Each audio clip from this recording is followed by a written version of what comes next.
दोस्तों, इटली के खूबसूरत शहर नेपल्स के नीचे एक खतरनाक रहस्य छिपा हुआ है। कैंपी फ्लेग्रे नाम का एक सुपर वोल्केनो। ये कोई आम ज्वालामुखी नहीं है, बल्कि एक विशाल कालडेरा है, यानी जमीन के नीचे फैला हुआ एक पूरा ज्वालामुखीय क्षेत्र। और आजकल इसके भीतर कुछ ऐसा चल रहा है जिसने वैज्ञानिकों को चिंता में डाल दिया है। वैज्ञानिकों का कहना है कि यह सुपर वोल्केनो अब बेहद खतरनाक स्थिति में पहुंच चुका है। हालात इतने बिगड़ चुके हैं कि जमीन के कुछ हिस्से लगभग टूटने की कगार तक खिंच चुके हैं। जी हाँ, इस क्षेत्र में 2023 के दौरान हजारों छोटे छोटे भूकंप महसूस किए गए, जिनकी वजह से जमीन 4 मीटर तक ऊपर उठ गई है। सोचिए, जमीन का इतना उठ जाना किसी सामान्य गतिविधि का संकेत नहीं होता, ये एक गहरे खतरे का पैगाम होता है। कैंपी फ्लेग्रे आखिरी बार 1538 में फटा था, यानी लगभग 500 साल पहले। और वैज्ञानिकों का मानना है कि इस बार की हरकतें उस पुराने विस्फोट से पहले की गतिविधियों से मिलती जुलती हैं, लेकिन कहीं ज्यादा तीव्र।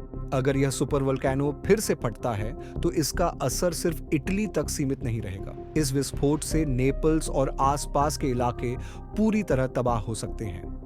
अनुमान लगाया जा रहा है कि 1 मिलियन से भी ज्यादा लोग इस विस्फोट की चपेट में आ सकते हैं। और सिर्फ जान माल ही नहीं, इस विस्फोट से यूरोप के दूसरे हिस्सों में भी राख फैल सकती है, जिससे मौसम, उड़ानें और खेती सभी प्रभावित हो सकते हैं। अब सवाल उठता है, क्या इटली सरकार और वैज्ञानिक इस खतरे के लिए तैयार हैं? वैज्ञानिकों ने सरकार से अपील की है कि वह तत्काल प्रभाव से निकासी योजनाएं यानी इवैक्यूएशन प्लान्स तैयार करें। हालांकि ऐसी कोई पुष्टि नहीं हुई है कि विस्फोट कब होगा, लेकिन खतरे की गंभीरता को देखते हुए तैयारी बेहद जरूरी है।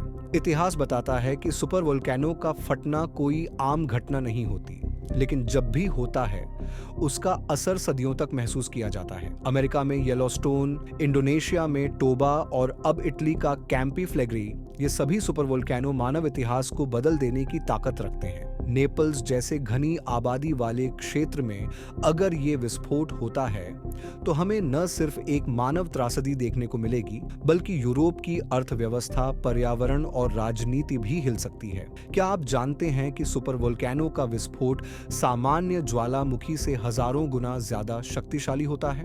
वैज्ञानिक मानते हैं कि अगर कैंपी फ्लेग्रे पूरी ताकत से फटा तो वो इतना राख और सल्फर डाइऑक्साइड छोड़ सकता है कि पूरी पृथ्वी का तापमान कुछ वर्षों के लिए घट सकता है, यानी एक वोल्केनिक विंटर जैसी स्थिति आ सकती है। अब आइए समझते हैं कि आखिर जमीन क्यों इतनी उठ रही है और भूकंप इतने ज्यादा क्यों हो रहे हैं। दरअसल जमीन के नीचे जब मैग्मा इकट्ठा होता है तो वह ऊपर की सतह को धक्का देने लगता है। इस धक्के की वजह से जमीन ऊपर उठती है और उसमें दरारें आने लगती हैं। यह प्रक्रिया अगर ज्यादा तेज हो जाए तो जमीन टूट सकती है और विस्फोट हो सकता है, और यही हो रहा है कैंपी फ्लेग्रे में। वैज्ञानिकों ने सैटेलाइट और जीपीएस के जरिए यह मापा है कि कुछ इलाकों में जमीन 4 मीटर यानी करीब 13 फीट तक उठ चुकी है। साथ ही वहां की जमीन में बहुत अधिक स्ट्रेस यानी तनाव आ गया है, जो इसे टूटने की ओर ले जा रहा है। इटली की सरकार और सिविल प्रोटेक्शन एजेंसियां इस स्थिति पर लगातार नजर बनाए हुए हैं, लेकिन समस्या ये है कि इस क्षेत्र में बहुत भारी आबादी बसी हुई है।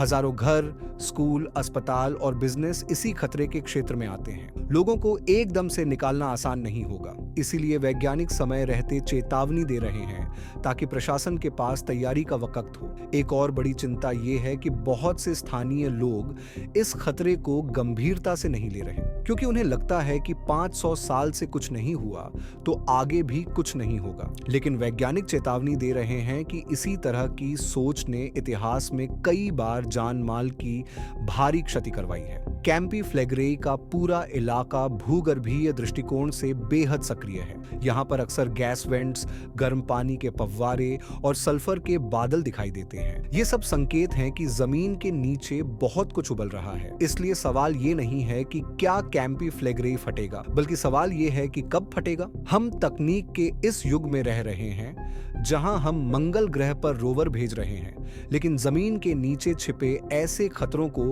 अभी भी पूरी तरह से नहीं समझ पाए हैं।